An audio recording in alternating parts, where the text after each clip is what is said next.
Thank you for tuning in. Some minutes that I will take from you is to talk about voice and voices. This is a big issue.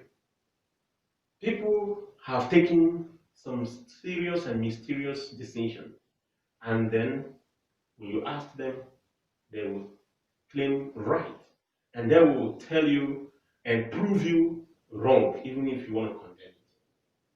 Today, I was moved when I heard a story of someone who jumped from window, and as a result of a voice.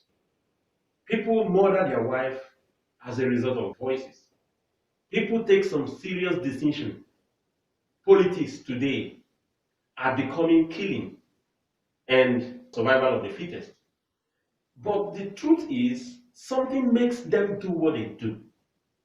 Wives and husbands and people all over the world is becoming more dangerous.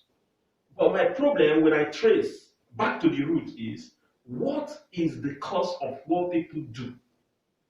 These are voices. But I've come to discover there is voice and there are voices. And they are not the same. When God called Jeremiah, his voice sounded clear. When God called Samuel, you could see he was confused at the first time. But Eli channeled him. Now he could be able to differentiate the voice of Eli and the voice of God. And this is what we're expecting from so-called Christians. Today we are ashamed to call our fellow brother our fellow Christian because of what we do. We have to repent, not just to repent, but to grow, to realize which voice is talking to you. Don't do what you do and claim it is the voice of God. Please, I want to sound this as a very serious warning. Send it across friends and well-wishers. And let people determine which voice they are listening to. It matters a lot.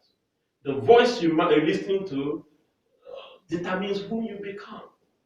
And because of our time, thank you. See you next time.